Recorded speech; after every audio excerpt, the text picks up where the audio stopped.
the dark air of which I stand alone. A face in the crowd, a song against the mold. Without a doubt, singled out the only way I know. Cause I wanna be the minority. I don't need your authority. Down with the moral majority. Cause I wanna be the minority. Stepped out of the line, like a ship runs from the hood, marching out of time. To my open now, the only way I know. One light, one mind, flashing in the dark, blinded by the silence of 1,000 broken hearts. For crying out loud, she screamed under me, afraid for all, fuck 'em all. You are your side, cause I wanna be the minority. I don't need your authority. Down with the moral majority. Cause I wanna be the minority.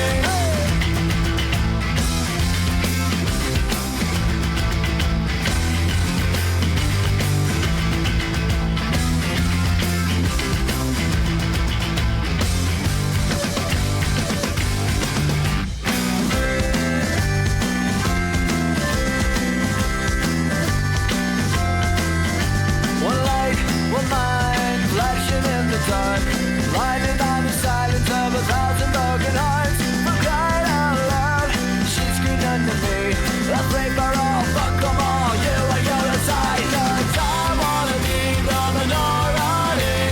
I don't need your authority. Down with the moral majority. Cause I wanna be the minority.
Beside me, it's slowly fading. Would she hear me if I called her name? Would she hold me if she knew my shame? There's always something different going wrong.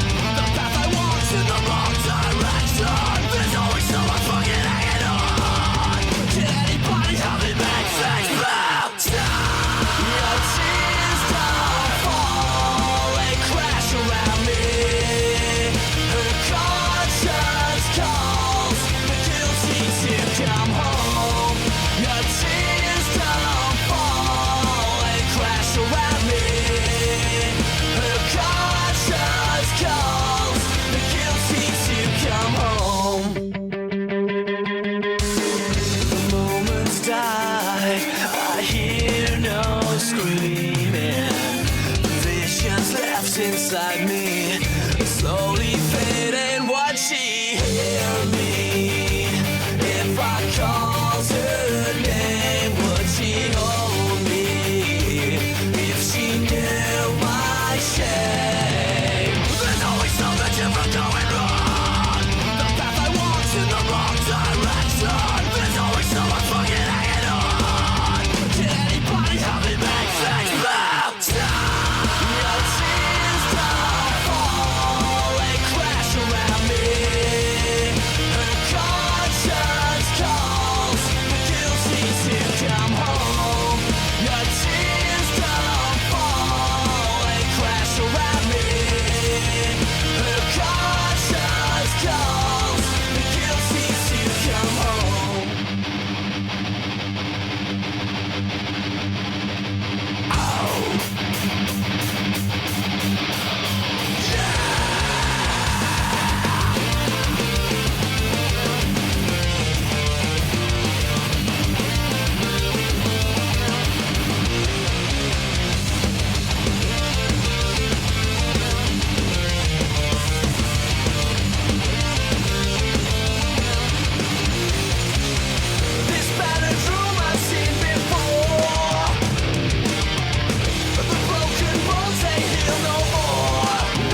Hello! Hello. Hello, hello. Hello. Hi. How's it going? How you doing? How you holding up? Me? I'm chilling. I mean, I know you didn't ask, but I figured you were gonna ask. I just kind of assumed you were gonna ask, because of course you were. And so in honor of Pride... Dude, I've been going back through, like one of my thousands of journals where I keep random thoughts that I have. And I don't know if this is a post that I was probably saving for a rainy day. I don't know if I ever actually did post it, but in honor of Pride Month, I feel it's only fair for me to verbalize it now at the start of the stream. And this one is dedicated to all of the people who are here early in the stream. The more I think about it, the more I realize that my sexuality is a lot like the "Do You Like Waffles" song. Yes to everything, and I can't wait to get a mouthful. I wrote that at 5:30 in the fucking morning 2 years ago. Oh my god. I find that rather amusing and very befitting. Okay, hello, it's Skyrim time. Mostly because, so, the main purpose of Skyrim happening tonight is just, like, I feel like talking about shit. And, I couldn't really think of a better game I kind of scrolled my Steam library once or twice, and I'm like, you know what? As far as games that I can just sort of put in the background of my mind, so there's something on screen and something for me to do with my hands while I talk about shit. I mean, like, there are other story games. Like, I could do Ghostwire. I could do... In theory, I could do Like a Dragon 7, but I don't really want to do that. I don't want to do either of those games expressly because, A, I want to be able to focus on one story game at a time, which, you know, it was kind of fucking stupid of me to start that many, you know, long form RPG-ish games in a row. And I knew that at the time, I just didn't give a shit.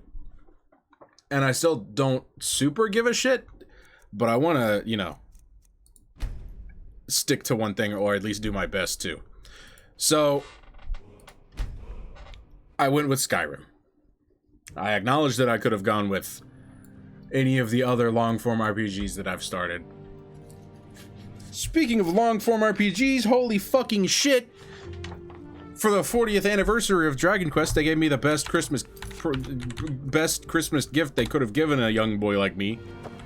And they said, hey, here's a fucking trailer for Dragon Quest 12. So I'm a little fucking excited about that. It's probably the most excited I've been for a game release probably since I was a kid. Also, you'll probably hear my fan blowing into my microphone because it's a million fucking degrees in here. This PC heats up like a bitch. And I've got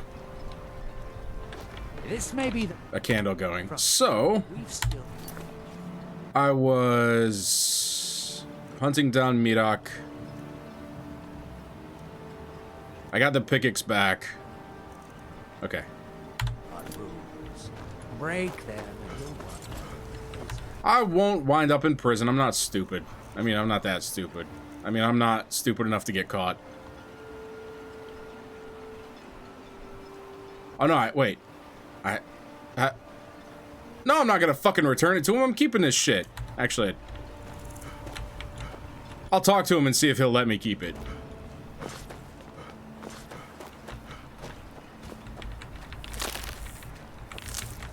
Keep it. It turns out I don't need it.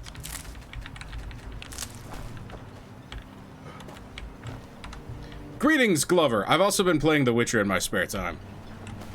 So, I guess I'm just in an RPG mood. Find my pickaxe. So, you finally tracked down old Cretius, eh? Quite a character, isn't he? Yeah. Tell you what, since you went through all the trouble of finding it for me and all, you keep it.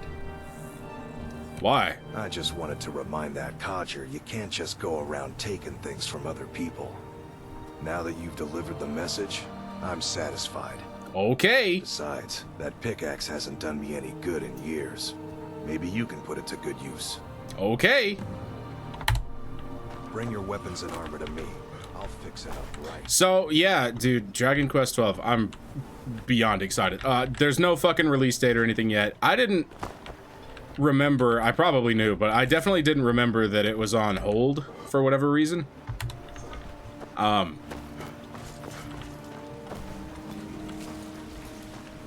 Because, like, they were supposed to be... Okay. They were supposedly going to be taking it in a darker direction, so I don't know if they're still doing that or what. And I had to, of course, find out through watching Sunday stream, and Vinny's like, hey, yeah, they dropped a trailer. I'm like, are you fucking... what? Huh?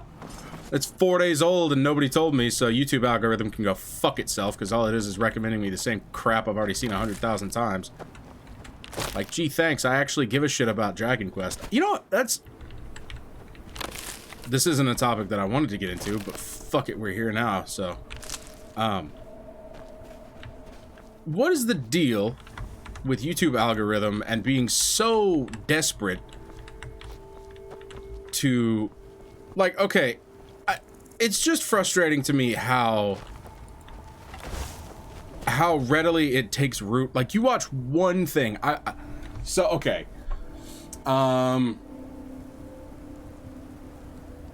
we'll say football, you know? I don't give a fuck about football. But dude, I stumble across one YouTube short about football, and I watch it like twice because I think it's kind of funny, you know? And suddenly it thinks that I am, you know, the Vince McMahon of the NFL. Like, I don't give a fuck about that shit. So, I don't know. It's frustrating. And yet, when it's something I actually give a shit about, like Dragon Quest, like, no, I don't think he cares about that. Why would he? The guy only, you know, the first game he ever streamed was Dragon Quest VIII. Why would he give a shit about a Dragon Quest 12 trailer? That's more so just a gripe of the cosmos than anything else. I mean, still.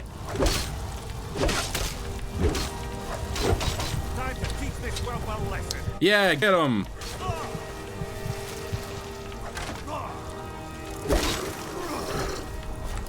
You missed. It looks good though. It looks really fun. It looks exactly how I want a Dragon Quest game to look. And I don't really know how else to put it other than that. Hello. Thanks.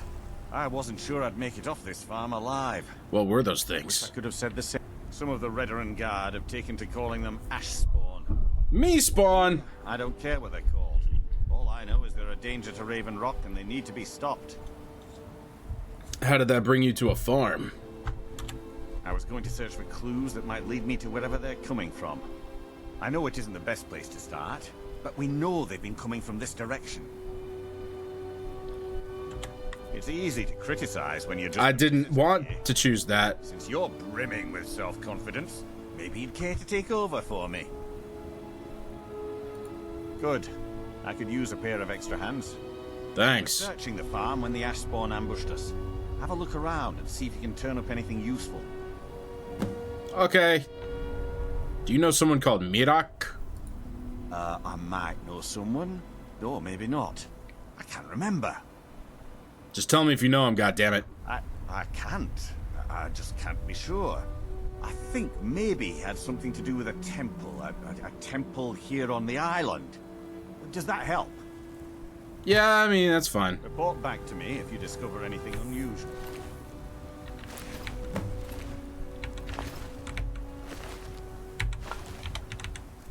You didn't think to, like, check the bodies?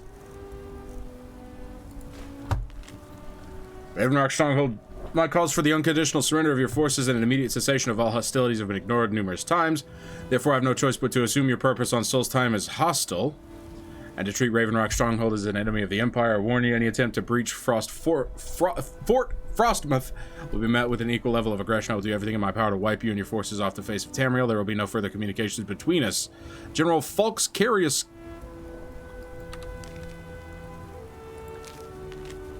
Upon my honor, I do swear undying loyalty to the Emperor. I want to take a look at this. Found something. This is strange. The note says it's from General Falx Carius, but that's impossible. Why? Well, Carius was the Imperial garrison commander at Fort Frostmoth, but he died over 200 years ago when the Red Mountain leveled the place. There's no way he could still be alive. What do you want me to do? If General Carius is still alive, there must be something keeping him that way. Didn't you just say that? I need you to head out to Fort Frostmoth and check it out. I'm gonna head back to Raven Rock and prepare the men for further assaults. Roger that. Be careful. This General Carius sounds out of his mind. Uh-huh. Ooh. Ooh.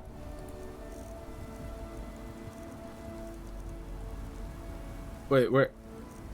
Ashrock War Axe. Ooh. Also Ass Thorn.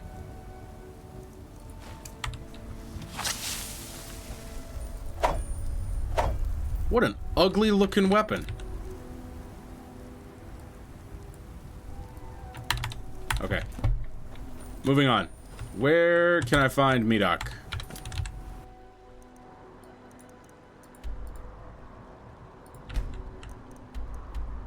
Okay.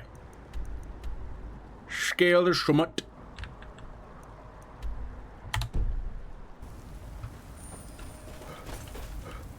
Yeah, so I don't really know what... You know what? Hang on. While I'm thinking about it, let's just look. Because I haven't read anything that... Yesterday when I posted about it in the Discord, that was the first time I had ever heard that there was a Dragon Quest 12. So let's see if there's like a what we know so far about it. Because I didn't watch that, you know, they had like a presentation or whatever.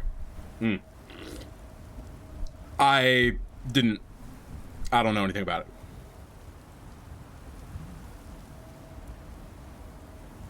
Okay, wait.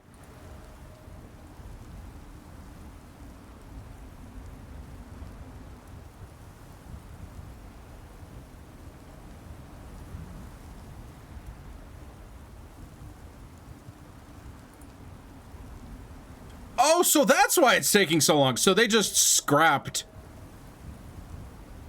the original. Now I remember Flames of Fate. And I think, okay, well, that's a little disappointing. Flames of Fate is like a way better subtitle than Beyond Dreams. God, please don't let this become a trend. Please let Dragon Quest of all series continue to have badass subtitles. Please let this just be one hiccup in a long line of excellent subtitles. Please. So, pre-release version of the 12th installment. Development began shortly after the release of Dragon Quest XI. Due to unforeseen circumstances and a complete reevaluation of project goals, I can't fucking read tonight. Scrapped and replaced with its successor, Beyond Dreams. Expected to convey a more mature story.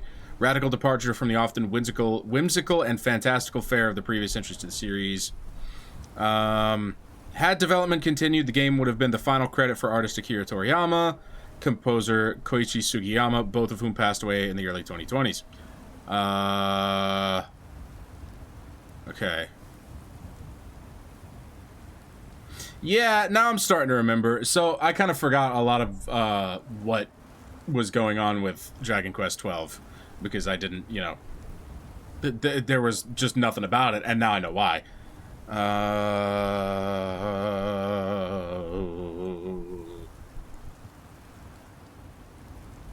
can read more about this later. Damn, that kind of sucks, because Flames of Fate is a bad... And now, dude, I'm going to die. So fucking curious of what exactly they had in mind for this game. Like, what the mature story was going to be.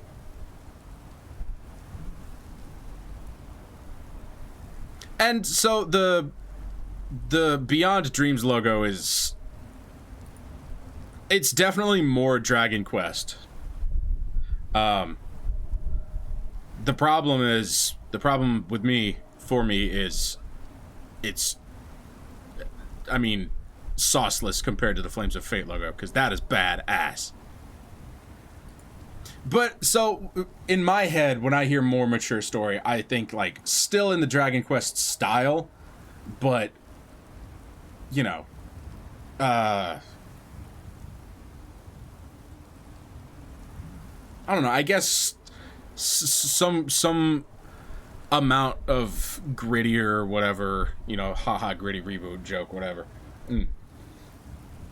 But if it was gonna be like some sort of, you know, Conan the Barbarian fucking style revamp, you know, then probably for the better, because I think it... Dragon Quest specifically is kind of grandfathered in, because I think in this day and age, as far as I can see, it's kind of difficult for an RPG to establish itself in a whimsical way that's meaningful. Does that make sense? So it's probably for the better that they don't take this more mature route, because we have no shortage of mature RPGs, but the more, for lack of a better term, childlike RPGs we have, the better, in my humble opinion. And Dragon Quest is like the premier childhood whimsy fucking series, so I'm all about that. Okay. Am I still on Flames of Fate, or is this Beyond Dreams? I really hate that. Ugh.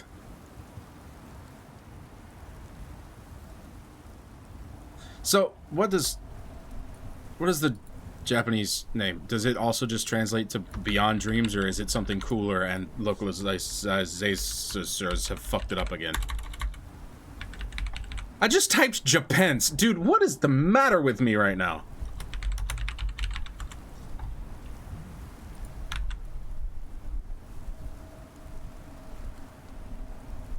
Yeah, okay, Beyond the Dream.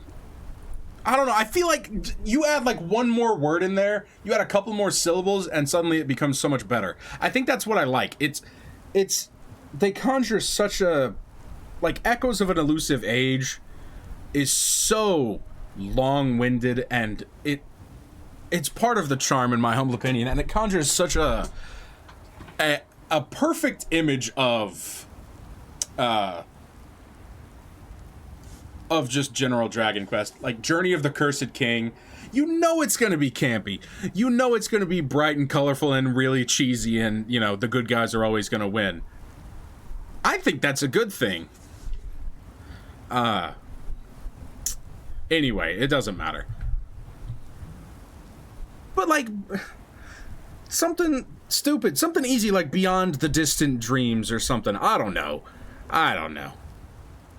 If it was me, I would do it differently, but that's not really uncommon, and there's a reason that these people are in this profession and I am not.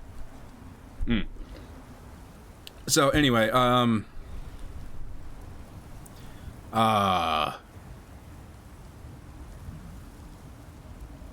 the working title was Flames of Fate.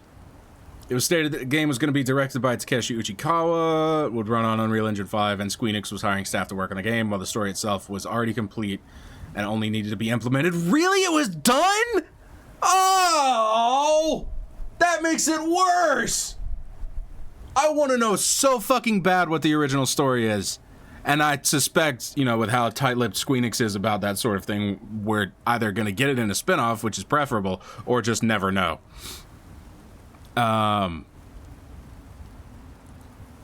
During a Famitsu interview published on July 2021, Hori commented Dragon Quest XII was expected to shape the next 10 to 12 years of the series. Maybe for the better that it didn't. During September 2021, it was revealed that Japanese developers Hexadrive and Orca would be helping to co-develop the game. After the passing of the series composer Koichi Sugiyama, it was known that his final job was composing the music for Dragon Quest XII. I wonder if they'll still use it. Without Sugiyama combined with the departure of Yu Miyake, executive producer of the Dragon Quest series in 2024, due to repeated development delays and a company-wide restructuring at Squeenix. God damn you, Squeenix.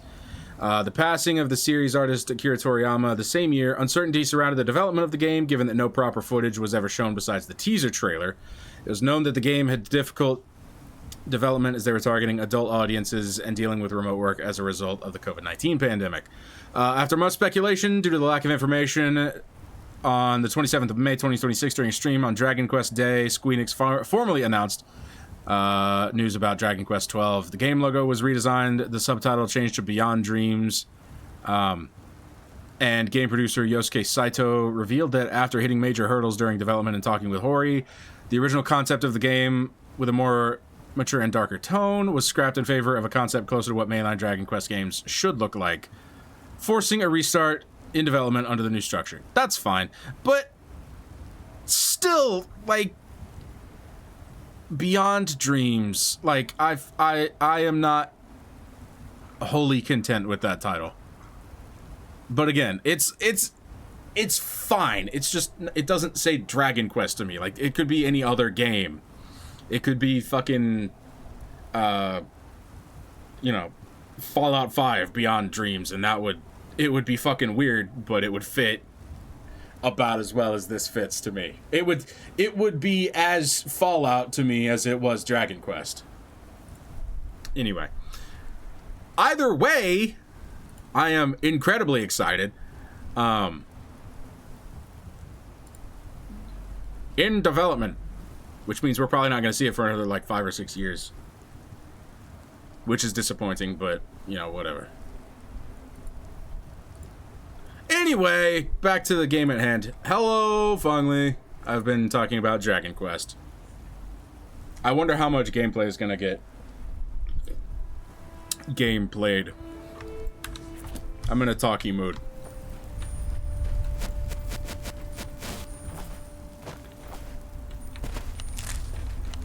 And I will now proceed to say nothing for the next 15 minutes.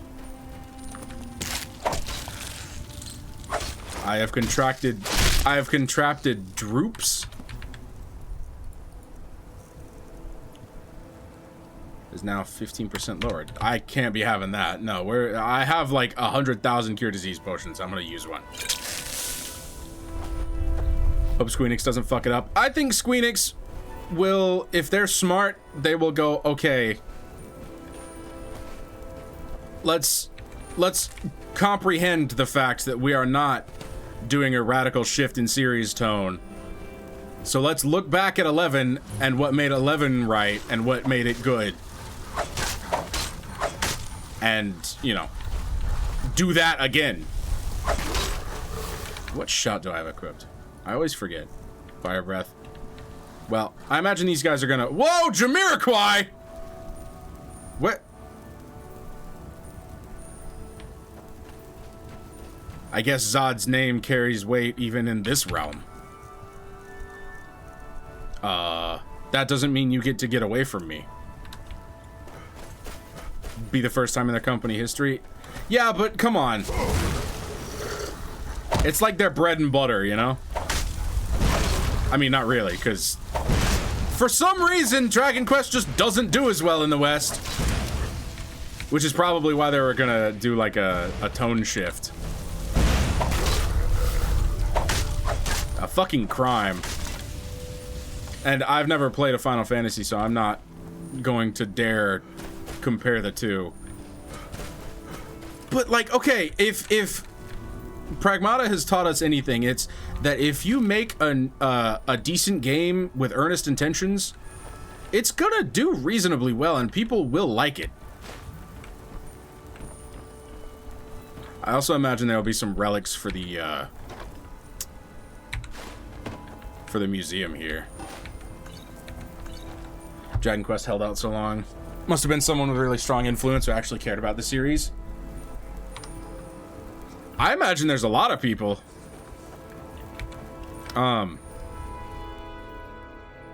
And, you know, if the trailer's anything to go off of, I think that we can look forward to a good game. Like, I'm gonna just stay optimistic about it in general. My nights have been impossible to bear without. I beg. Hang on, let me equip some, like, some hurt magic in my left hand. Oh yeah, Bone Man. Please depart that blasted isle and return to solitude at once. No more. What a fool. Do you think he's the one we left in the tunnel? Who cares? Nods all look the same to me. Wait. Did you hear that? Sounds like those ashes. Believe if the other Nord returns, they'll take care of him. Wrong! Zod and his pet Bone Man. Die in there.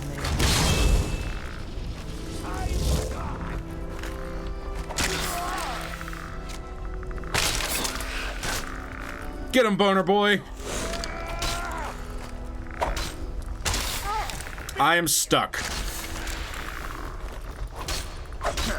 Give it your best. Well, I would, but I'm stuck. Whirlwind Sprint will get me out of here. Uh-oh.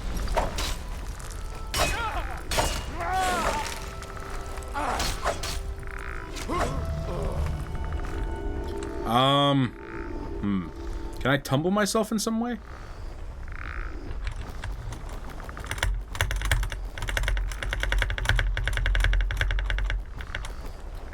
Ah, yes. And thus begins the Bethesda bitching.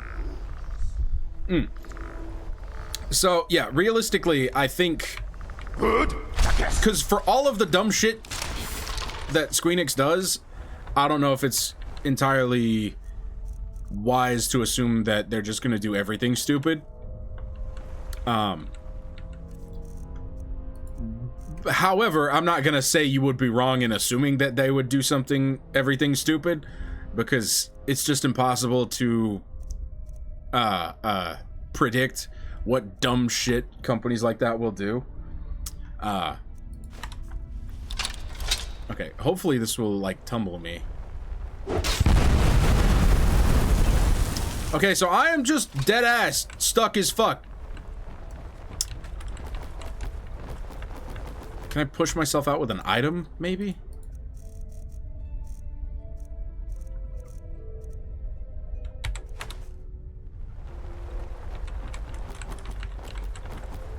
Oh, wait, I can just, like, no-clip. How do I no-clip?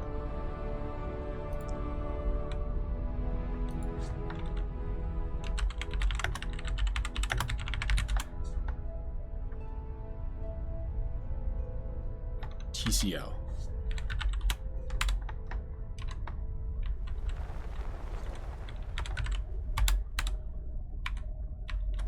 There we go.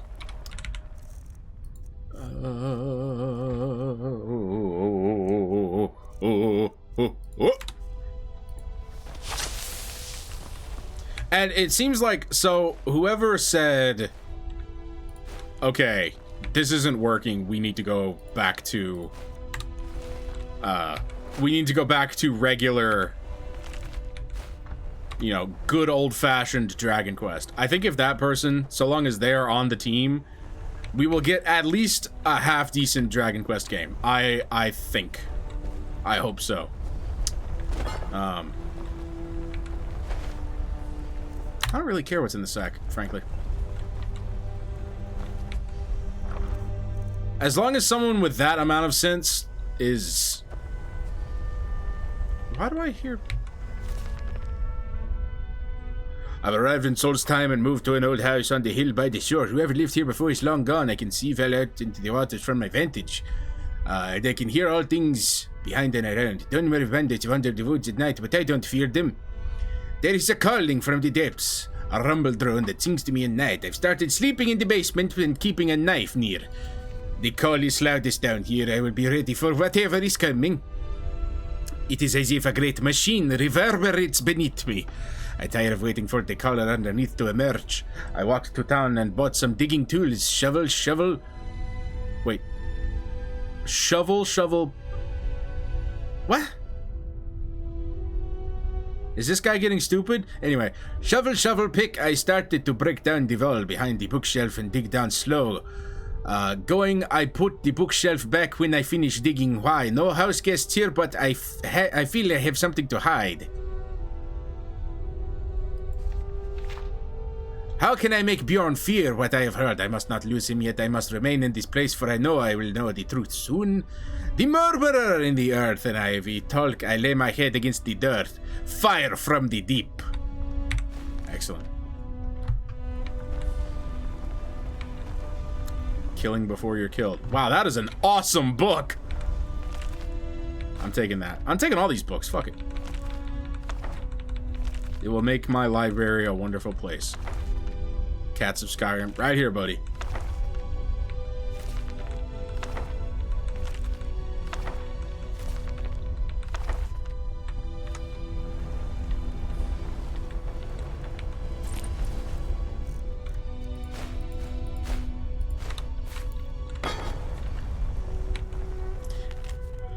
Roll the flight and strength. I feel your words are not your own, and I worry dearly for your health. I beg you, please depart that blasted island. Return to solitude at once. My night has been almost impossible. Yeah, okay.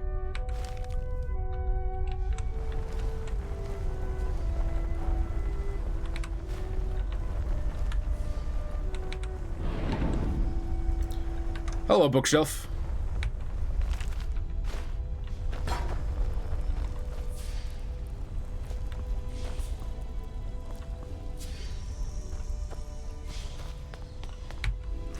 Hello?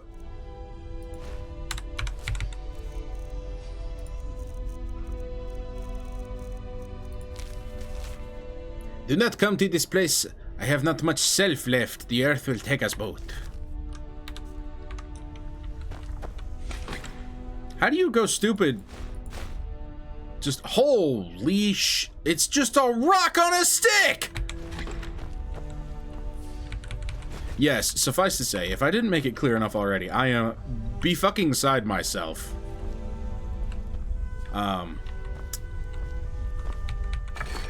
And I know I can't get too excited because it's obviously several years out, but man, I can't help but be a little giddy.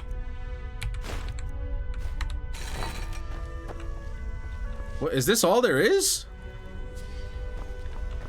Damn, I was expecting like a whole ass other side quest. Wild. I am sorry, your betrothed is dead.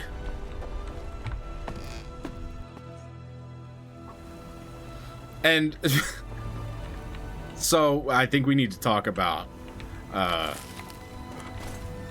the hero. They just can't make a hero that doesn't look fucking dorky, can they? Lately. Like, okay, I loved 8's design, and I still love 8's design. I think Erdrick has an excellent design. But why the fuck do they give him, like, vegetable hair? He looks like a fucking onion, dude. Hello. We have come south to test our worth against the mighty Netch. Will you join us? No. Think you'll win? A warrior expects nothing, and therefore is ready for anything. If our aim and our hearts are true, the Allmaker will grant us strength. If not, today is as good a day to die as any other. Either way, they will sing songs of our bravery around the campfires for many years. A Netch? The giant air floaters from the dark elf lands. Only the brave dare to hunt them. Only the strong. Dude, they're just giant jellyfish. Come, test yourself against the beast with us. We all will share in the glory of the hunt. No. Good luck. Luck. Luck will play no part today. We will earn our victory or return. You're talking a lot. Never should. Come back here. There you are.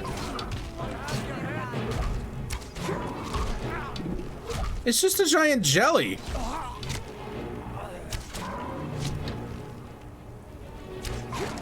It's kind of stupid to piss it off, though.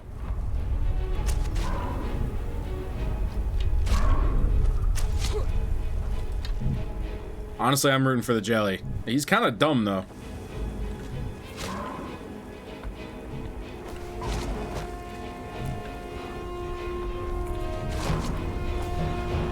Are you just doing this for, like, fun? Or why are we fighting this guy? I say we. Why are you, not me, fighting this guy?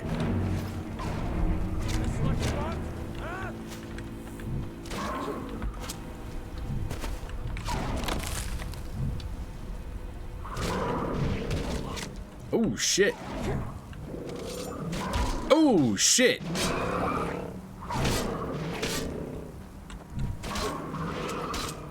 Come on, buddy. You can't be missing those. Get him! What are you doing?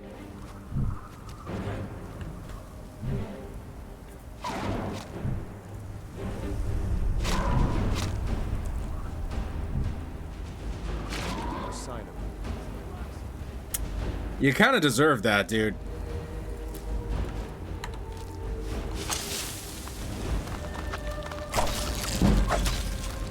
No, don't give me the droops.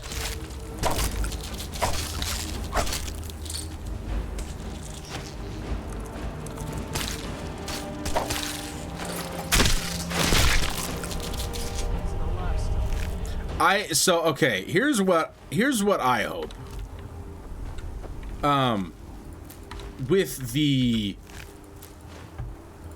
resuming of the development of Dragon Quest XII, what I hope for, among anything else, beyond anything else, is that they remake Dragon Quest VIII and put it on like modern platforms.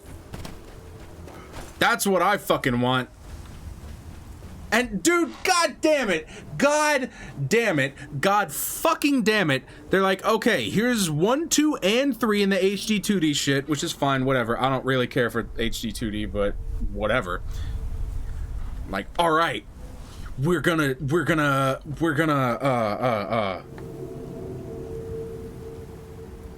release a remake of another 3D Dragon Quest.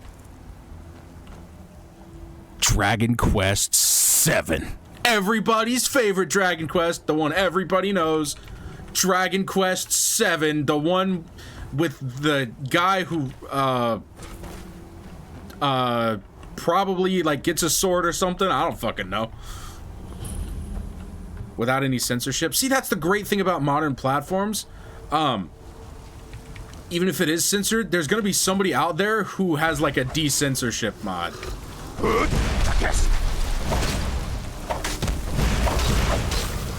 Going all in to cover the boobies. That's the thing. I really do wonder to what extent Flames of Fate was supposed to be more mature. Like, was there gonna be sex in my Dragon Quest? Because that would be weird. Or I should say, explicit sex instead of just like funny, implicit, implied puff situation. I don't know. Difference between sex and sex appeal.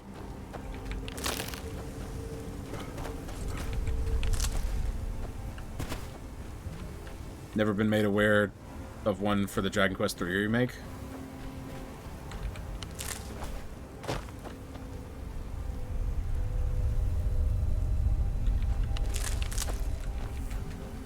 What do they censor in Dragon Quest 3? I haven't played the original, so I don't know. Always had funny implied nudity. Never been straight up pornography or explicitly sexual content. Yeah. But it's, you know, it's one of those things that they play around with. Because it's a lot different. Whoa! Jesus! As is per usual, you know, Japan treats sexuality a lot different than the West does. It's crazy to think how nightmarishly censored a lot of Western media is. Especially now. Uptight about any revealed cleavage or navels. Yeah. I wonder why. When I say I wonder why they're uptight. Or rather, when I say I wonder why, I don't mean I wonder why they're uptight. I wonder why the West is so terrified of that sort of thing, I guess. Kagrooms. Kagrooms! The dwarven backrooms, the Kagrooms.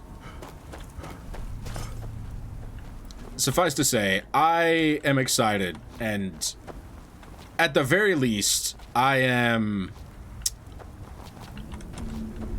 thrilled that they allowed Jade to be Jade in Dragon Quest 11. Because she was like Jessica, where she wasn't just, you know, sex. She was sex, but also badass, like badass sex. Like, that's what you want in a woman. And it was the same thing with Hendrik. Hendrik was sex, badass, honor. You know? By night, we reclaim. I am here to take the head of Mirak. You must fight against what is Far controlling. from ourselves. We must leave this place.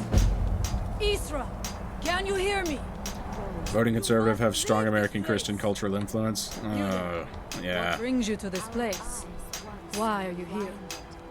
Right, I forgot God, who invented all things, and who is supposed to be, you know, this omnipotent, yet all-loving being, who created the process through which humans procreate, and was like, I'm gonna make it feel real nice. And I'm gonna make your wiener get real big and hard when you see woman with boobala out, or man. You know, it's Pride Month, so you know, and that's a whole other debate. Like, why would God create something and then go, but that's wrong. And you can argue that, you know, that's the whole thing about the apple is like, that's when humans gained the ability to disobey God. Like, why even? It's a rationally paradoxical thing, which is fine. Those things exist in general, but I can't comprehend why this beast that is supposed to be all-knowing, all-seeing, all-present, all-everywhere, you know, all everything, is gonna go, okay, I'm gonna give you a rush of good chemicals when you spoot, but you're not supposed to do it. See, because to me, my understanding is, that comes from the period of sexual hedonism, where, like, that was taking away from the attention supposed to be given to God, right? And they go, okay, you're having too much sex and not enough God, so we're gonna make sex illegal. We churchmen are gonna make sex illegal, so you remember to do your daily God. Like, what? It's the same thing with, like, you can trace that back historically, I believe.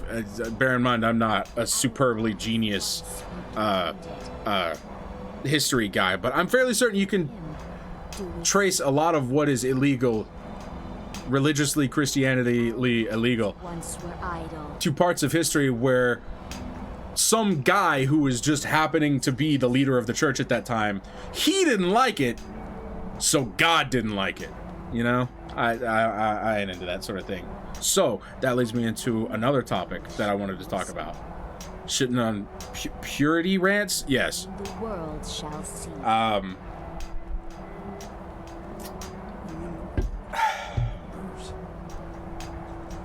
I'm gonna talk about Eric Fromm. The whole reason I started stream tonight is because I wanted to talk about This place must be ruled Eric out. Fromm. Who are you? I am Freya of the Scar. I am here to either save my people or avenge them. You got real big armor, lady. I am unsure. Something has taken control of most of the people of Solstein. It makes them forget themselves and work on these horrible creations that corrupt the stones, the very land itself. My father, Storm, our shaman, says Mirak has returned to Solstein, but that is impossible. This Mirak tried to have me killed. You and I both have reason to see what lies beneath us. Let us go. There is nothing more I can do here. The tree stone and my friends are beyond my help for now. We need to find a way into the temple below. Okay.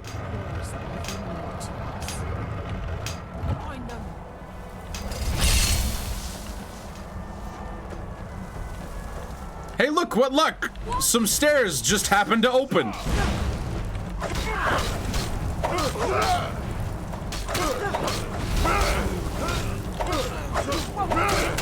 thank you for your protection. People use God to get what they want, and it's so against God that it's hilarious.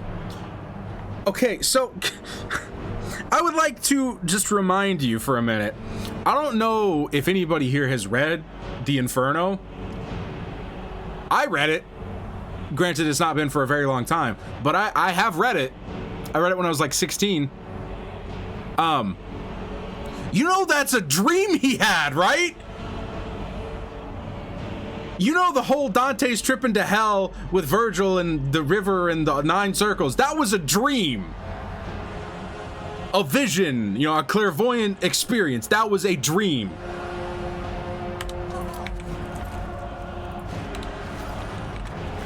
Anyway, long have I thought that the Bible is just a series of fables to guide your life anyway. Do I know? Do I think it actually happened? I don't fucking know. I wasn't there. Wasn't there when it was written. Wasn't there when it was revived. Any of the times it was revised. I don't know. So as far as I can interpret it, was Jesus real? We should delay. Must have been some guy that looked kind of like him, because fucking, you know, there's a lot of like stained glass art of him. You know, none survived the fall of the Byzantine, but it is what it is. So I don't know. It's alright, I got fucking skin peeling off from where I've been sunburned like 2 weeks ago. It's healing up nicely, which is nice. It's almost completely gone. It's just this little bit is fucking itchy. I've been scrubbing it off with my soapy scrubby every time I shower.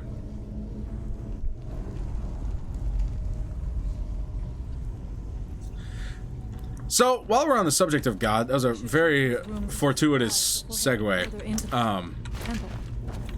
I was going to do that anyway.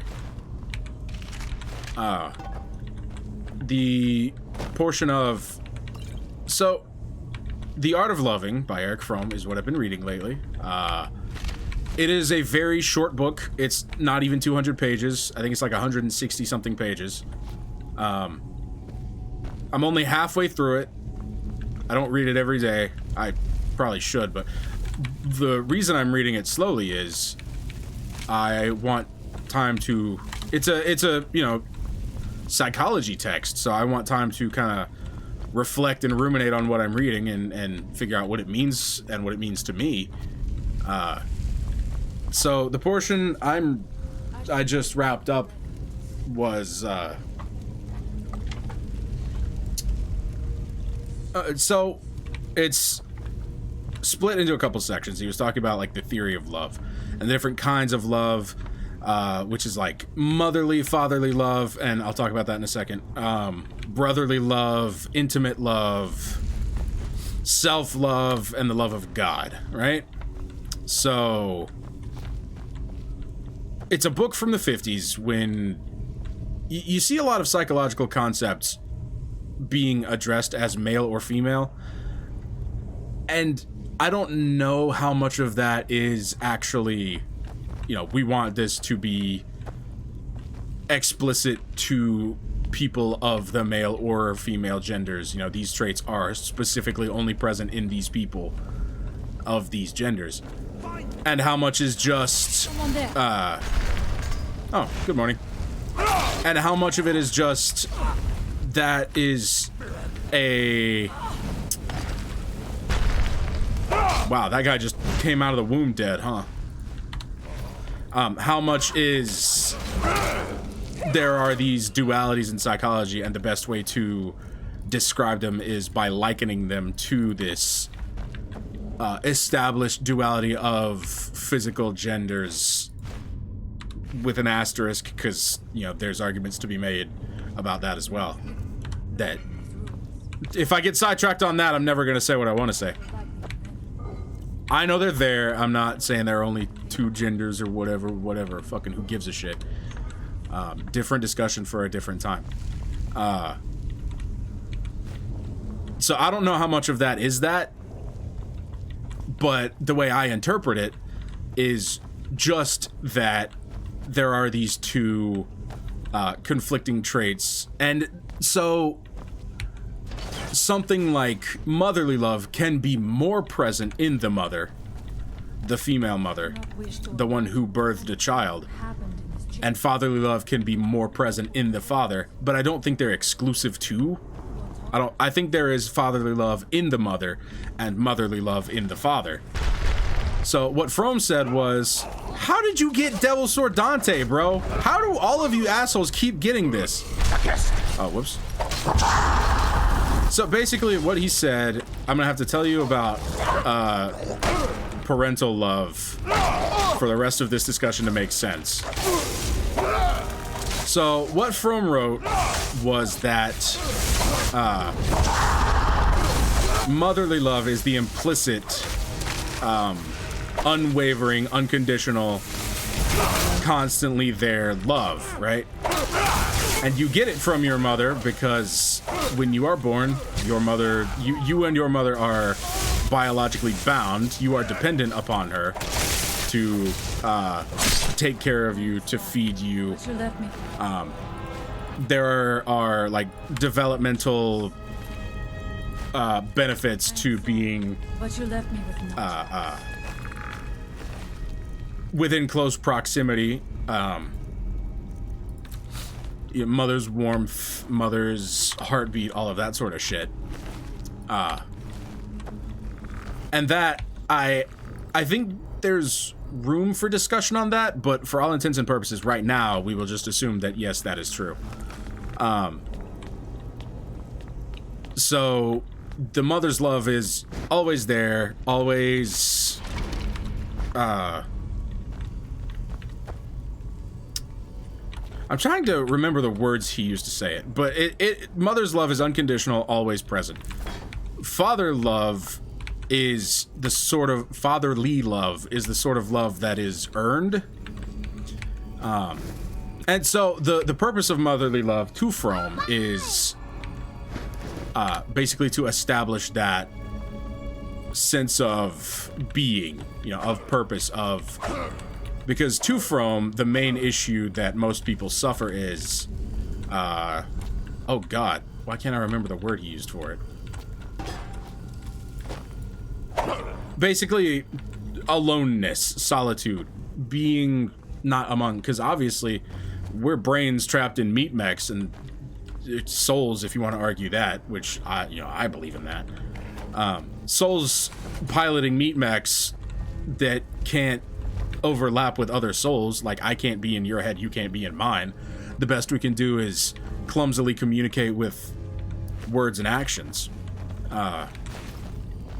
So a child needs motherly love to basically be established as a loved person, which is to be established as a healthy person. And in the best case, that motherly love is there. I'm not going to say it's always there, because sometimes it's not. Sometimes there are people who just are too hateful. So that, and what is this? Why did I get a friend request?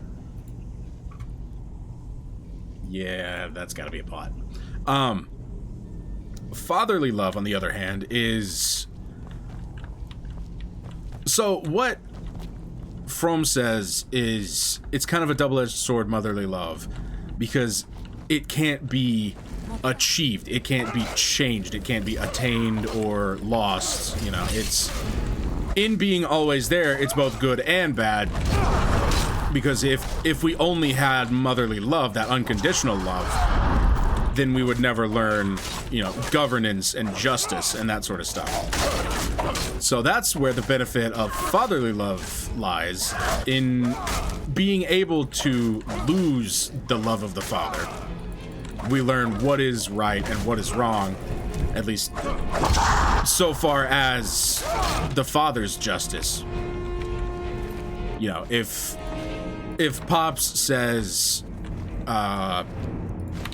shoplifting is wrong no matter the circumstances, there is no, or we'll say stealing, not shoplifting.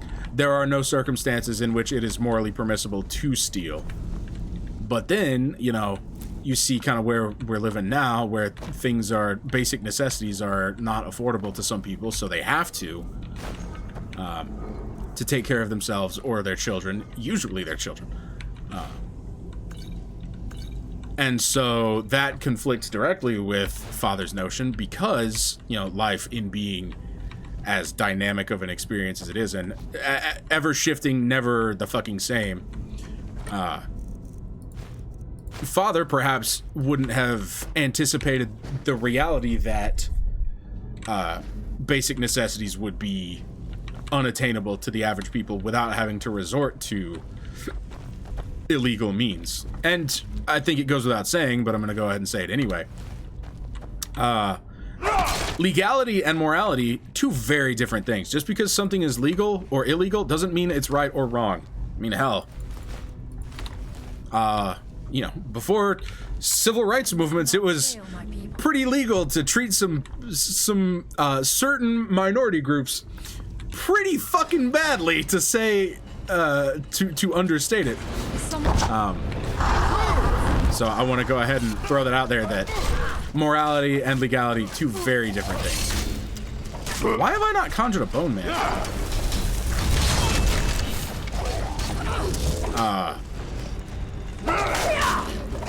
So, fatherly love, in being able to be gained and lost, and to some degree changed, it is necessary, because so if you grow up with just motherly love, then you have no governance. You have no...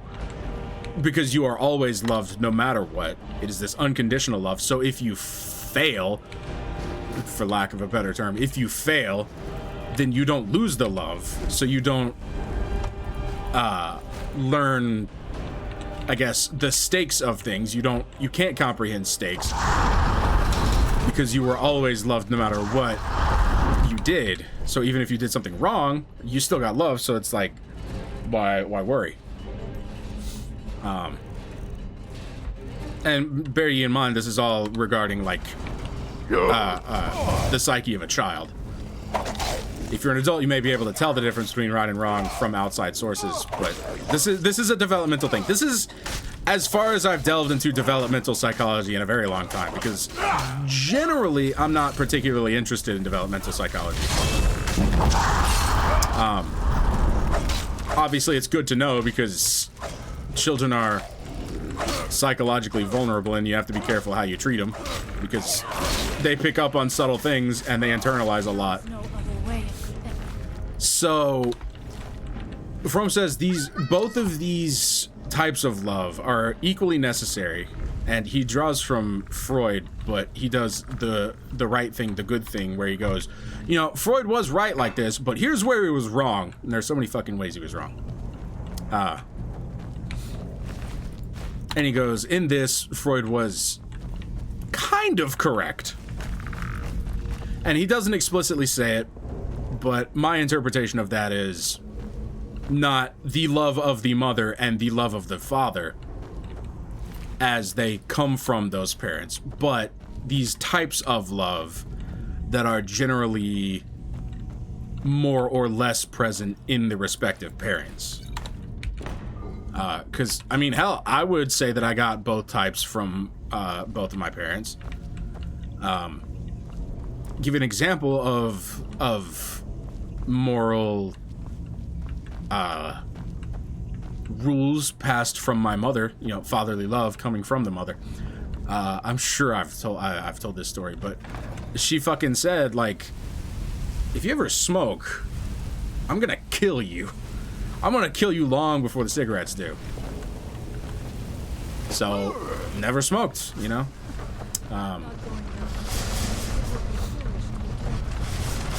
In learning that is an example of fatherly love that came from the mother. So I think they're both present in both parents. To what degree, I don't know. Mirak took great pains to make it different. Can you please stop talking? I'm trying to talking. Please? Let us hope that is the last of these traps. So, okay. Now that we've established the difference between motherly love and fatherly love in more words than necessary, basically, motherly love, unconditional, always there, no matter what you do, even if you do wrong. Fatherly love, not always there, gainable, earnable, depending on your actions. You know, basically striving for the father's favor through action. He then writes about, and this is where I was reading a couple days ago. It wasn't last night, I don't think.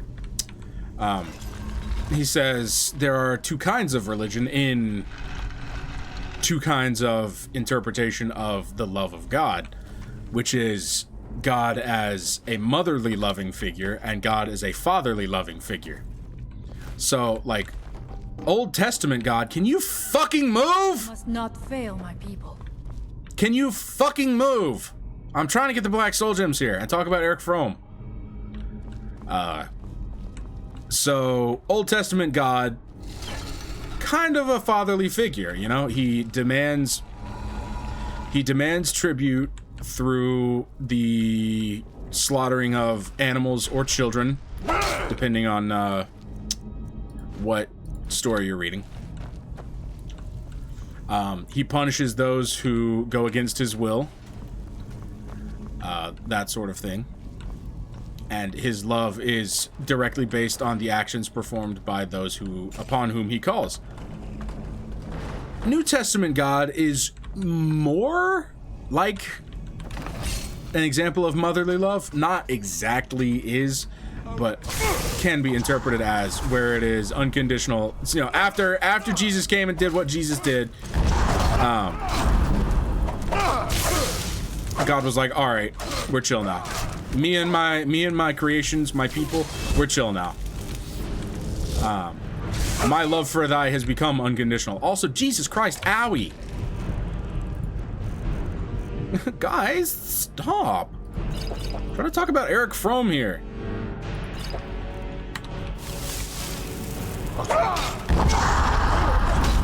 So suffice to say, it's prescriptive religion I just simply can't abide, because I don't think that there is some being, some beast, some man, if you want to say, up there saying what you can and can't do, saying don't have sex because it makes Jesus cry.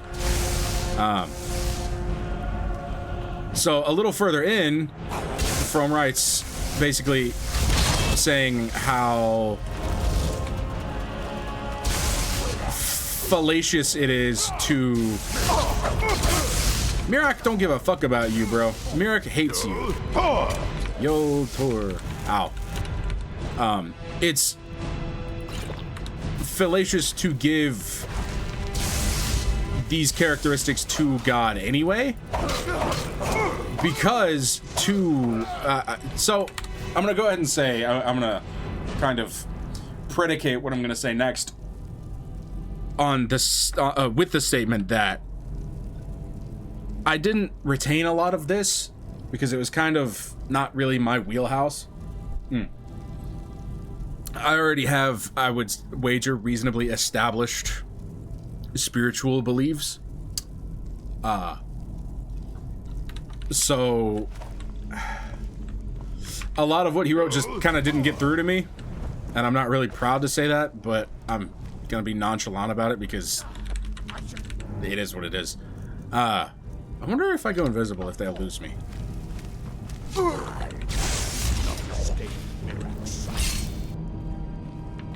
No, I think he sees me. Okay. Okay, I can't hide from him.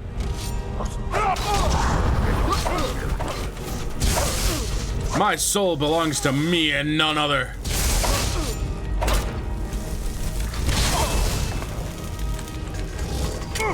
Oh, shit. Oh, shit. One sec.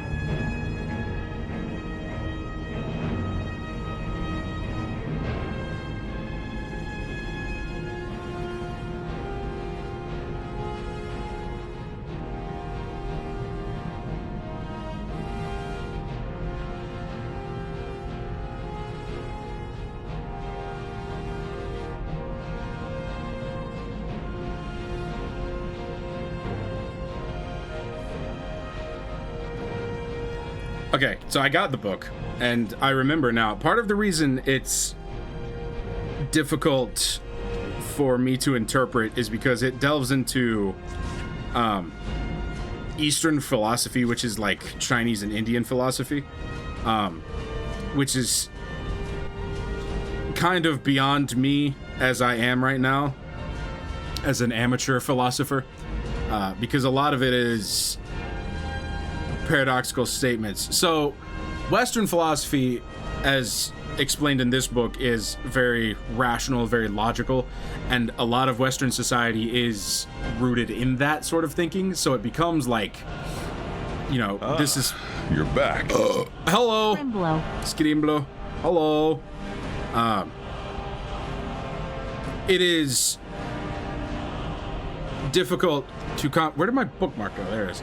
Difficult to comprehend for me, especially because, you know, having grown up in the United States, it is tough for me to completely abandon my rooted rational thinking to kind of further comprehend the Eastern philosophy. And don't get me wrong, I have every intention of pursuing it further as I get smarter and get better connected with people who understand the philosophy and can explain it to my dumb ass a little better. But as it stands, it didn't really stick because I don't know a whole lot of it. But suffice to say, what Fromm says is, in giving these attributes, in ascribing these attributes to a god, we make this god a thing, right? So in saying that he has this in saying that it is a he, we have certain expectations of it, and to have this healthy relationship with the spiritual, we cannot have these expectations of it.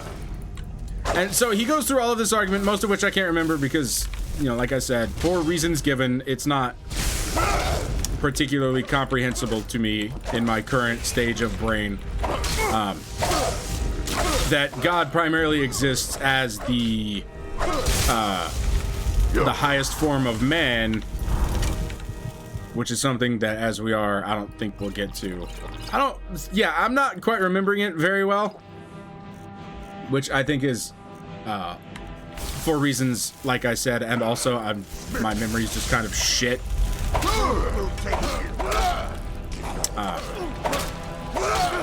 But it's a really fucking good read. I'm glad I bought this book.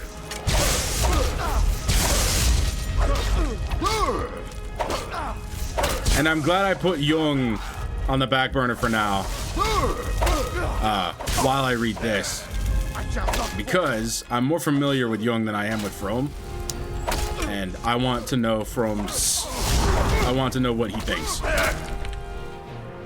And I'm glad it's interesting reading too. Like, I'm glad what he's saying is as important or as interesting, or yeah, we'll say as interesting as what Jung would say.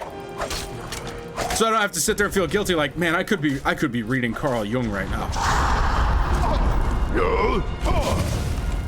The problem is, I only really have like one or two other authors, psychological authors, that I want to look into the works of. So like, once I exhaust, and it's going to be a long time, but you know, within the next few decades, once I exhaust their library of publications, I don't really know where to go. So my intention is, I'm gonna start hanging out at my local fucking library. I go, yo, you got anything by R.D. Lang or Elsie Jones Smith? Cause like, I want to read about their shit.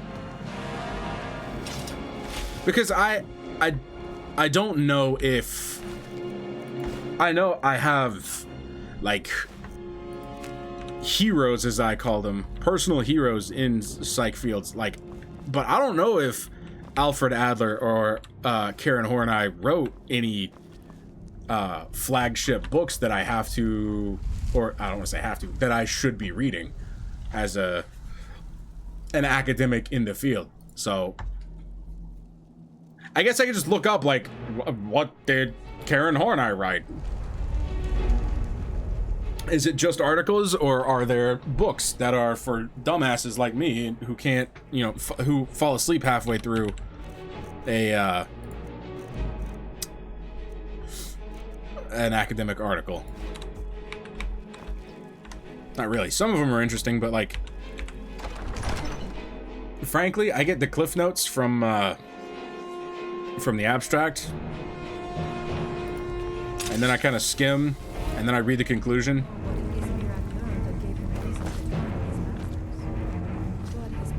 Who's there? Taste the might of the Arthorn! Victorious. But also, you know, Eric Fromm alone has, and Carl Jung has so many fucking books. Eric Fromm has written, I keep mispronouncing his fucking name and it's driving me crazy. Eric Fromm has, I think, 7 or 8 or 9 books. Like mainstream books. He may have a lot more than that that just never got translated because he was a German, a German Jew, or Jewish German, however you want to say that. Which, I gotta be honest, I'm kind of glad for. Because, like, every time you hear about a German scientific scholar from the 1950s, you go, okay. Was he experimenting on innocent peoples? But no. Erich Fromm was a German Jew who fled the Nazi regime, I believe. This may be worth exploring.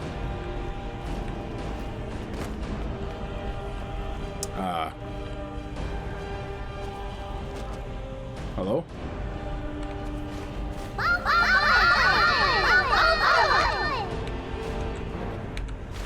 Honestly, at some point, I suspected there would be something. I'm gonna quit pretending like I'm playing this video game. And I'm just gonna open the book and read it aloud. Like, start over from the beginning. Put on some fucking Subway Surfers or something, so there's something going on screen.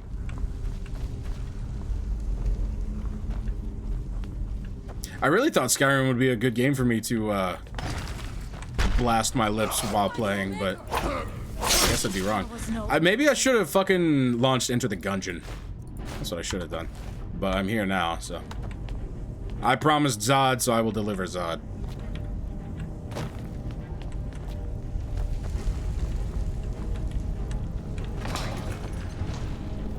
He also had very interesting things to write about self-love.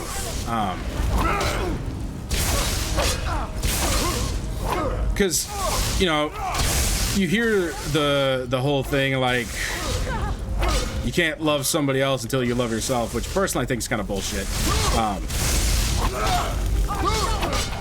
And he said something that was similar but different enough that I could kind of agree with it.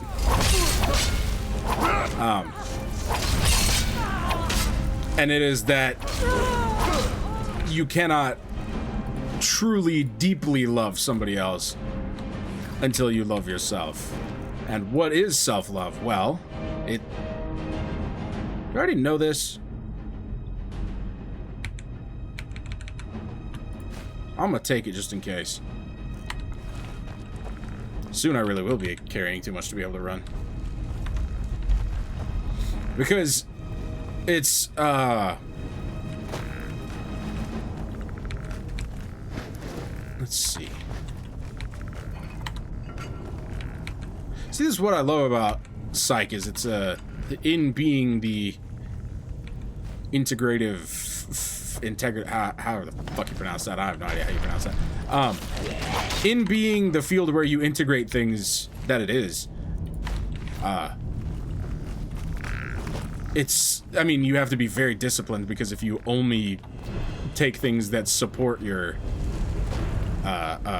baked in ideologies, then you're kind of doing a disservice to both yourself, well, actually, to yourself, to the discipline, and to whomever you may be interacting with about the discipline. Like, if you're a teacher or a counselor, you know, if you are teaching those people about Psych, well, I mean, it's with a heavy dose of your bias, because you're only discussing things that you already believed, which is not what you should do in any discipline. Hello, I'll take a word, please. This is Dragon Aspect, right? Yeah. Something feels wrong. Brace yourself. That's a dead guy. Ooh, Wraith Scythe. I think I already have one of those, but I'm taking it anyway.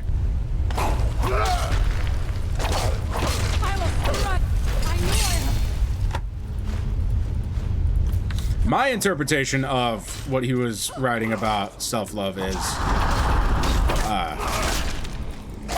to comprehend what it is to be loving, you must be able to comprehend what it is to be loved.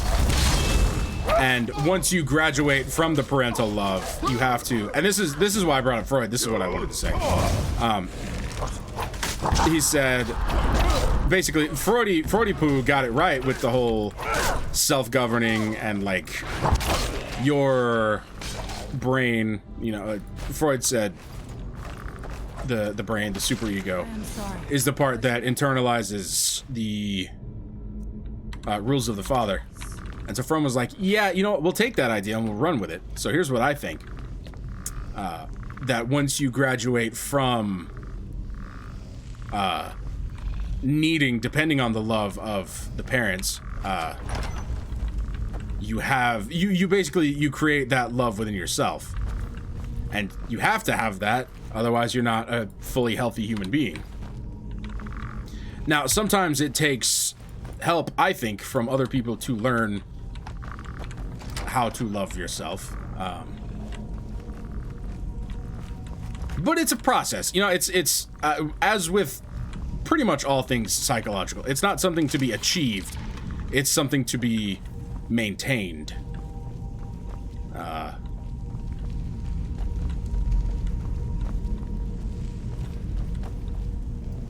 But there's a fine line that separates, for Fromm, if I remember correctly, self-love and self-sacrifice. Like, one who is a martyr for others, that is not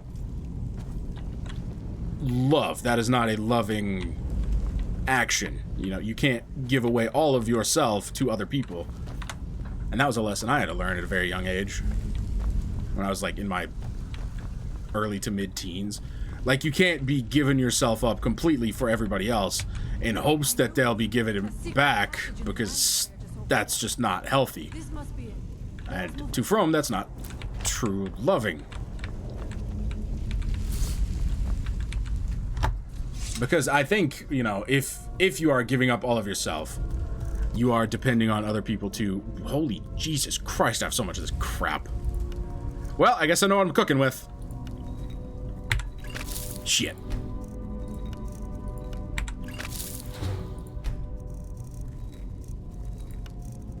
Yeah, let's start with this. Actually, let's don't. Let's take what I was going to do and don't do it.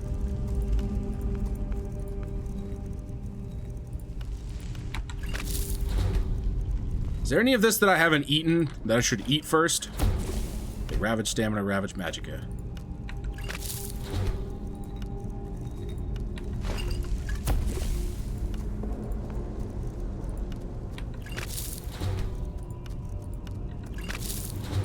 Because, to Fromm, you can't be giving love in a sacrificial, you know, in the martyr sense, because loving, for Fromm, is to give with no expectation of return. And I personally believe, in my own experience, to give of thyself so deeply and so completely, you have to expect, you have to, like, in some latent way, expect something from somebody else. Expect, like, a return of that love. Because if you don't, you know, you can't survive without love. Come on, man. What kind of fucking shitty ass world do you think this is where you can survive without love? Alright, fuck it. I'm pouring all of this together. Level up my alchemy, however slowly.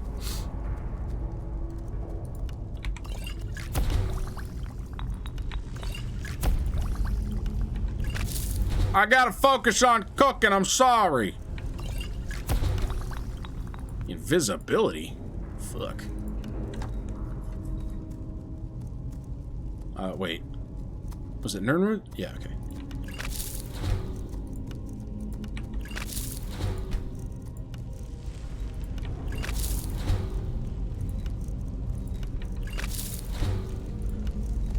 Oh, son of a bitch.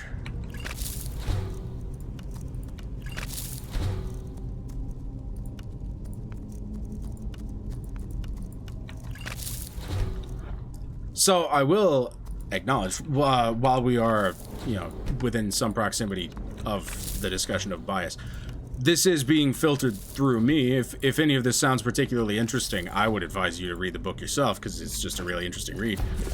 But a lot of this is coming through my interpretation. So I'm not going to say this is exactly what the book is saying.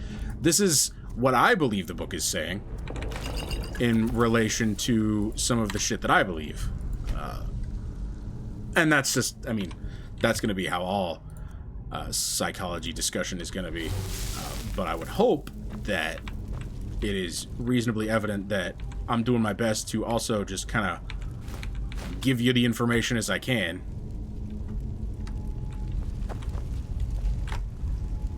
And this sort of thing, and this is why I think everybody should pursue some level of psych knowledge on their own.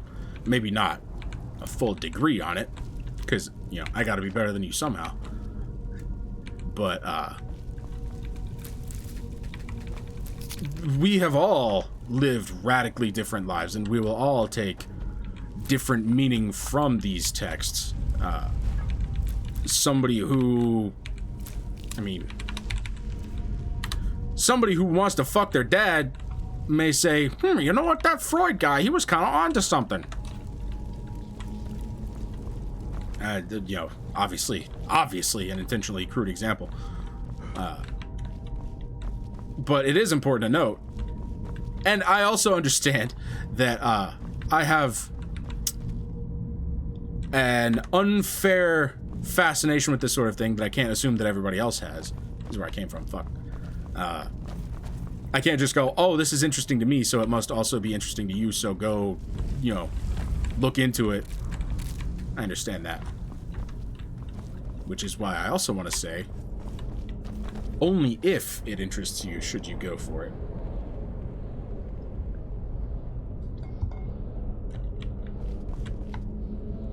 But yeah, all things considered, I really can't wait to read more, because that was the end of the chapter. That chapter was discussing the theory of love in general. The next chapter, love and its disintegration in contemporary Western society. Oh boy, I can't wait to read that shit.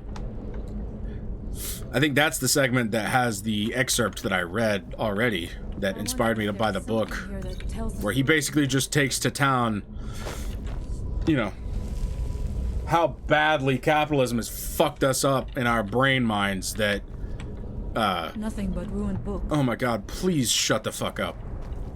In our brain minds that, you know, we can only see love as transactional. I do not recognize. Which is, please shut the fuck up. I passed by a few of them earlier. They are becoming more frequent as we get. I don't care what you're saying to me. I do not like this place. It almost looks as if these statues will come to life. Blah blah blah blah blah blah blah blah blah blah blah blah blah blah blah blah blah blah blah. I could be doing this by myself. You didn't have to come with me. I don't really give a shit. I do not want to put my hand anywhere near the mouth of that statue. Oh yeah, make me do it. Whatever.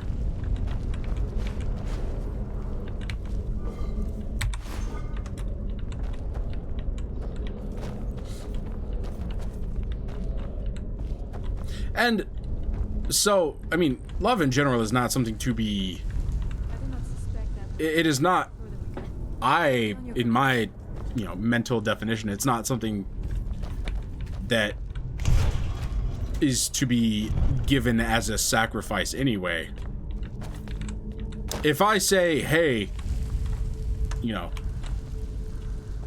I wanted this food, but you can have it because I know it's your favorite, that's different than me going, you know, I worship your feet, or I worship at your feet. Not I worship your feet. I worship your feet too, but I worship at your feet, at my every expense, heart, soul, mind, body, money, whatever. That's very different. Is someone there?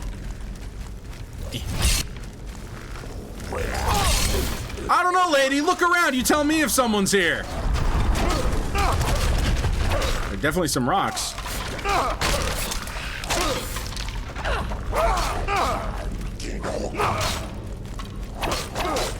Whoa, Death Lord and Death Overlord. I didn't know that made you any dorkier.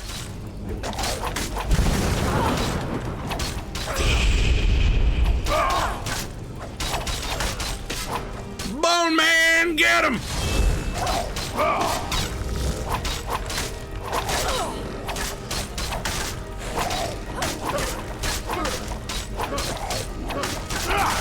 Got his ass.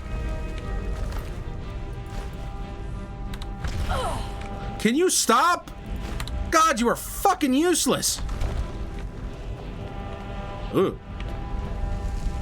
It's like looking in a mirror. Why is some guy's ass just sticking out of the wall here? Victorious. Oh, that's what you were doing. You were chasing this asshole down.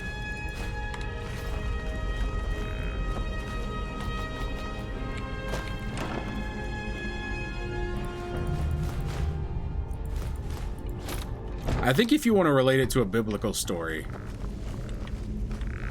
Actually, you know what? Never mind. Because, you know, I'm even less confident in my knowledge of the Bible than I am of most other things that I have discussed. So I will quash that idea before it becomes verbal and I make myself look stupid. Dark magic's at work here. Ready yourself.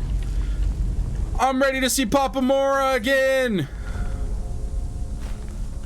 Wrong somehow. Here.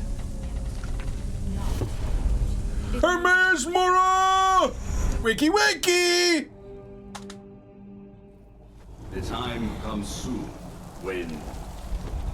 What? Hello.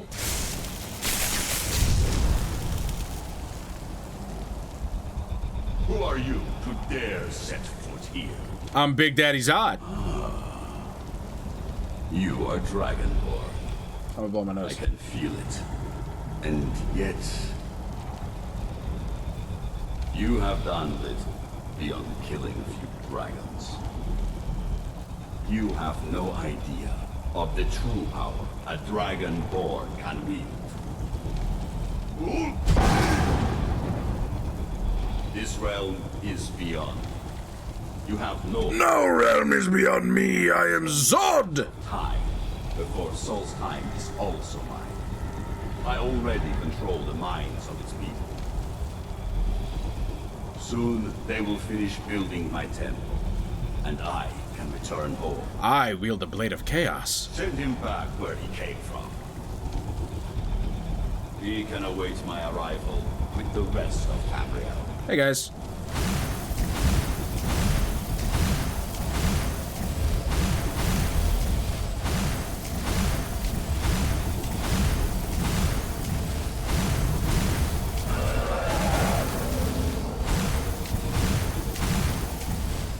So what was the point of the book?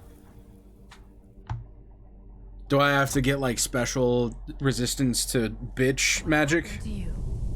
You read the book and then... It seemed as though you were not really here. I could see you, but... Oh my also, god. Where? I don't care Where is about he? you. Can we reach him? This is a dangerous... Perhaps Storm can make sense of what is going on. Uh-huh. Listen, lady, I'm married. I don't give a shit about you. There looks to be a way out through here. Check out this badass sword. It kind of took my arms away.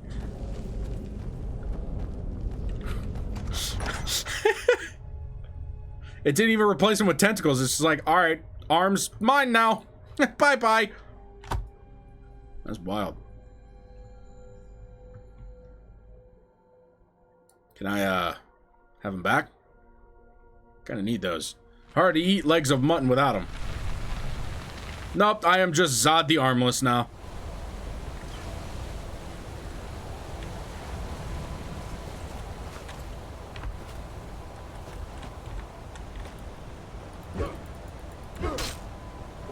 Maybe if I sheath it and draw it? No, my arms are just still gone. It wasn't the sword. You see that green light? That comes from the Windstone, where my people work against them. Is it the armor?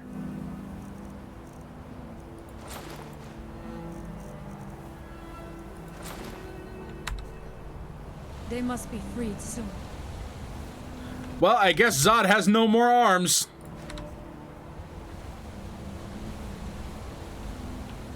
I don't know what did it, but these arms must be a mirage.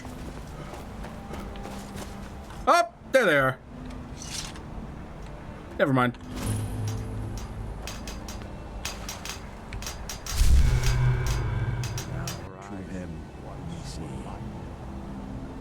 Hello? Your hands once were idle.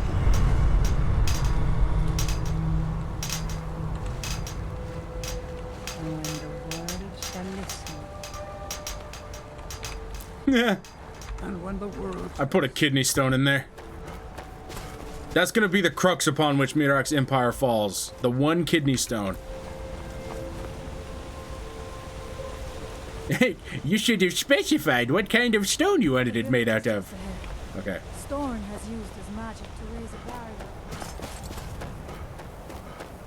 Freya, I'll be 100% real with you. I don't give a fuck about you. Just came on so quickly.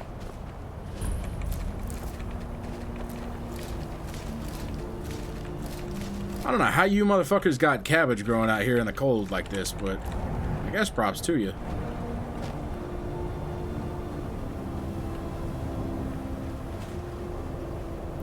Horker meat.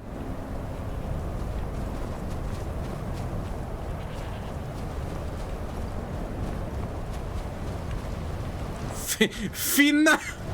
Father, I have returned. Hello, Finna of the village.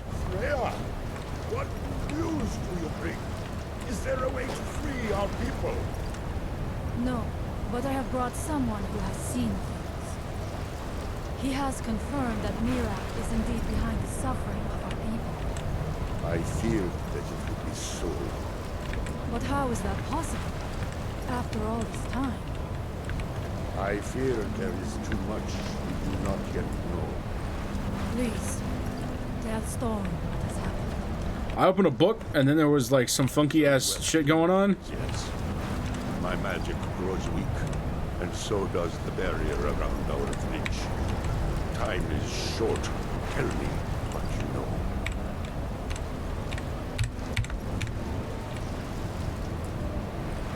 First, I would like to dance upon the cranium of Nicholas My here. magic grows weak, and so does the barrier around our All right, fine. I'll fucking talk to you. Time is short. Tell me. Yes, it is Mirak. You know this. There was a book, and he was The there. legends speak of that place. Terrible battles fought at them. They speak also of something worse than dragons buried within. Difficult to imagine. But if true, it means what I feared has come to pass. Mirak was never truly gone, and now has returned. If you could go to this place and see him, Yes. then perhaps you are connected with him. The old tales say that he too was Dragonborn. What does it mean if we're both Dragonborn? I am unsure. It may mean that you could save us, or it may mean that you could bring about our destruction.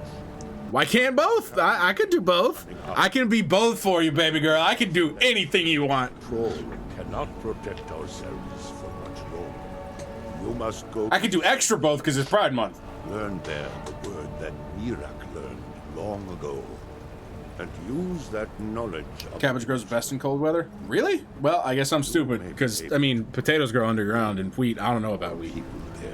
Love the psych stuff, even though you're not super qualified to have a back and forth about it. Well, really, the only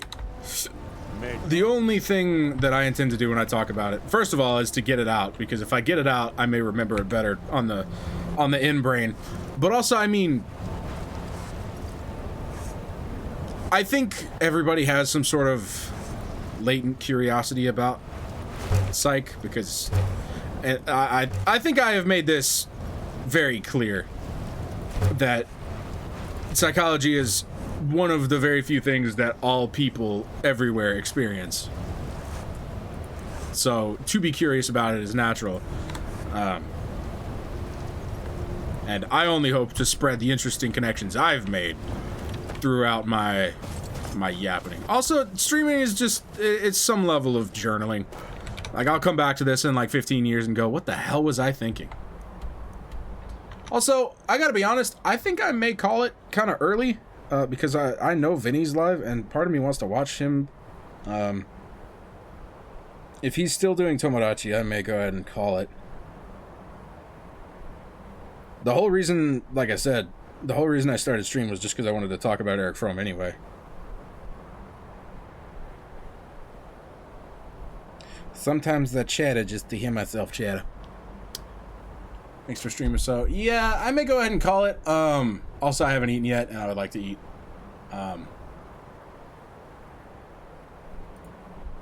I gotta be more comfortable with short streams. It's something I have to learn. It's something I have to deal with myself. I gotta be more comfortable with this, because, you know, it's just a hobby. If I was making money off of this, then it'd be different, but as of right now, it's just something I do for fun, to entertain myself. And right now, I want to be entertained by somebody else. Also, if I talk too much, my voice goes, especially this time of year.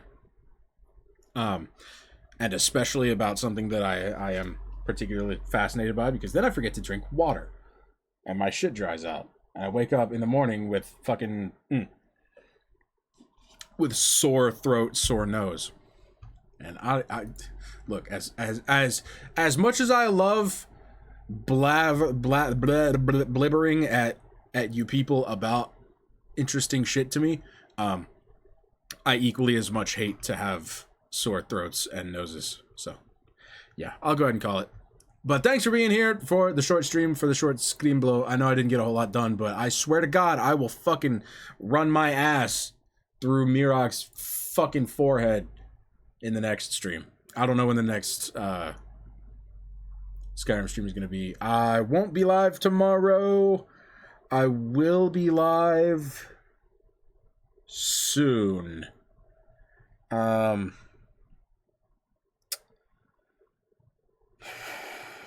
I know I said last Friday we were going to do the Surreal Estate episode with M, and then we didn't because I overslept, and then I got sidetracked grinding out Overwatch for the funky little title, which I got, so hopefully, you know, I'll be done with that. I know it rolls over tomorrow, so I'll probably just be playing off stream to get my silly boxes, but I'll probably be pumping the brakes on Overwatch at least until the next season, because I'm gonna be honest, I'm a little burned out, and I don't want to get more burned out. Take care of my throaty. Well, of course, I can't get a little penis in my throaty. That would be wrong. That would just be wrong. It'd be a disservice to both me and you. And as we've established, that's not love. Just a reminder, I love you. Thanks for being here. I appreciate you. Yeah, I would wager that either Wednesday or Thursday, Em and I will be able to coordinate, excuse me, the co-op Surreal Estate thing. I didn't expect to love the rich bitch real estate joke as much as I do, but fuck. All right, well, thank you. I appreciate you. I will see you again soon. Take care of yourselves. Stay comfy, stay cozy, and go find something else to do, because the night is young. All right, good night. No, God, why does my fucking... I swear to God, I haven't changed anything about the microphone. Why is it not tap muting anymore? You dickhead. All right, good night. And now, folks, it's time to say goodnight. We sincerely appreciate your patronage and hope we've succeeded in bringing you an enjoyable evening of entertainment. Please drive home carefully and come back again soon. Good night.